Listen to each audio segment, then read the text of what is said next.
It's still not warming up for me. Hello. I'm going now.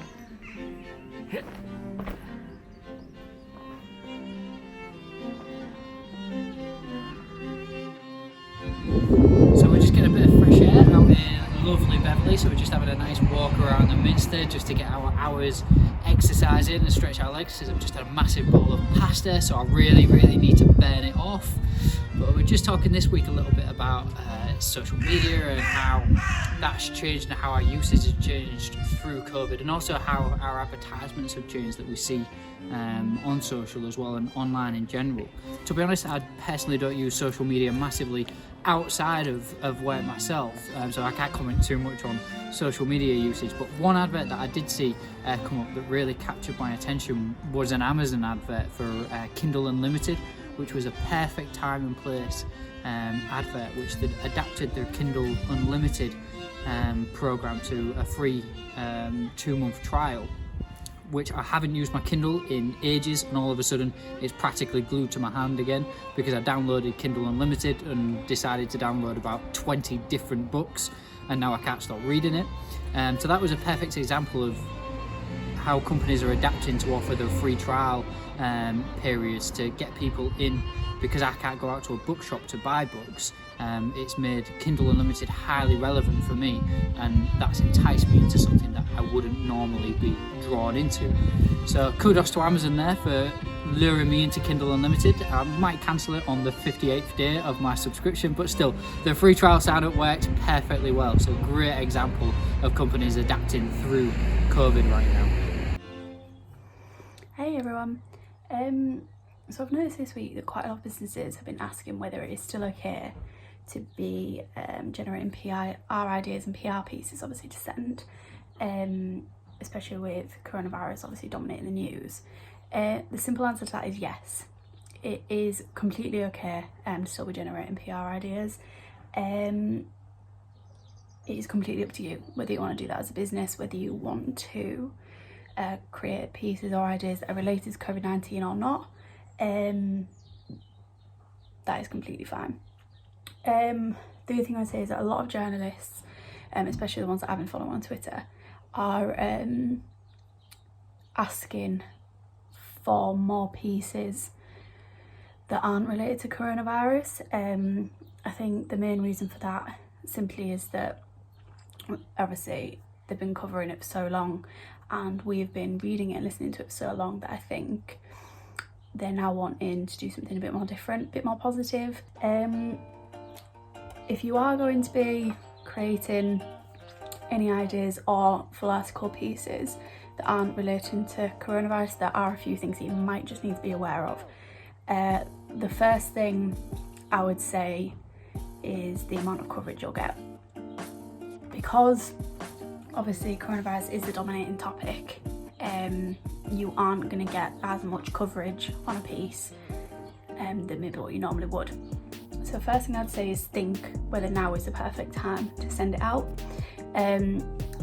If you're doing a piece that you think deserves a lot of coverage and you want to be seen by as many people as possible, if you can wait, do.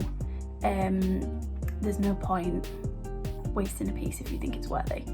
The second thing I would say is be aware of journalists.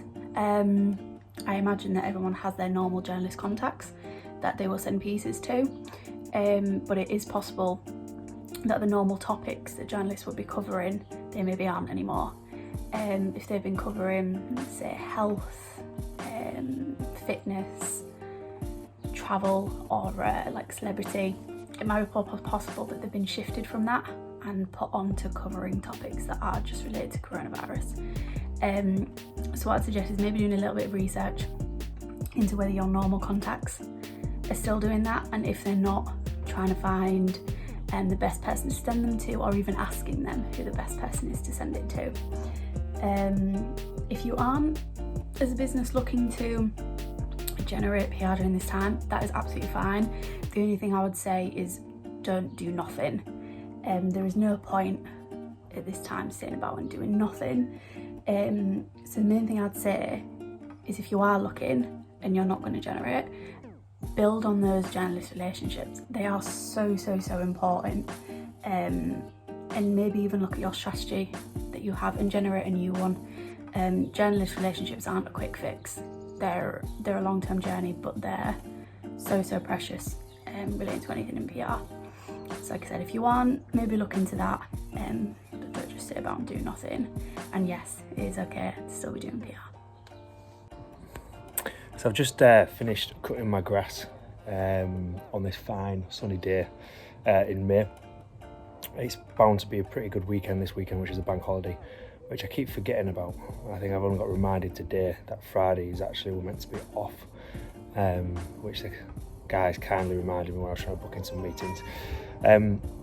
But this morning and this afternoon, I've been on calls. I'm going to have more calls with one of our clients who we're focusing quite a bit on training with them at the moment, and it got me thinking about the whole idea of moving teams in-house from a marketing perspective, which I think when we come out of kind of coronavirus pandemic, the COVID-19 situation, I think it's going to be more and more important. Agencies obviously naturally have the place, and I'm certainly not going to dispute that, but as the skill set and the amount of people who have the right skill set grows within digital, and in-house marketing is going to be more and more applicable for so many more businesses. So I wanted to kind of talk about kind of, you know, three kind of main issues that businesses have when they're trying to in-house a team, that many don't really think about or look at before they make that decision. You know, usually that decision is made because it can be more cost effective, it's more manageable, people know the business a little bit better. You know, there are quite a fair few advantages for an in-house team, but when it's done wrong, it can really impact kind of a business's growth. So the first is resource. So the benefit of having an agency is having on-tap resource. You know, we've got a team of 9 people who work at 43, and our clients have access to all of those. So if one of us is on holiday, we still have an expert who can fill in that and be able to make sure work gets done in a timely manner. You know, when you move from an agency side to in-house, you suddenly see workload increase quite significantly, and not always businesses are planning for that additional workload. There's more things that we get done that gets done behind the scene that an agency may not necessarily keep you updated about because it's more the mundane day-to-day stuff. So firstly, you need to make sure you've got the resource, you've got the manpower to actually be able to do the work, but also start having conversations with your agency. What are the mundane day-to-day things that they may not update you about because it's not the exciting big news? The second is expertise. Essentially, you've got to have the right people who will be able to do the job.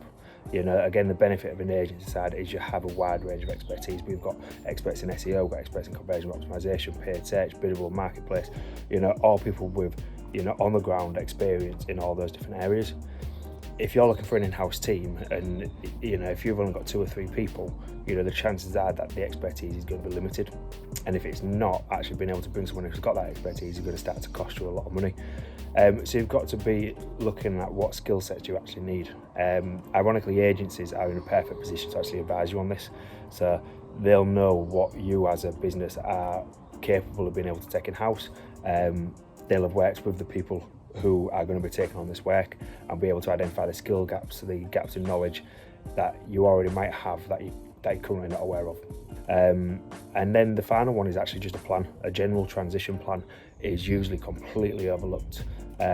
We've seen horrific stories of businesses taking all the marketing in-house but with no plan, so they've kind of dropped the agency, they're dead, expected to pick it straight back up, and they've not been able to do that because they've not had that transition plan.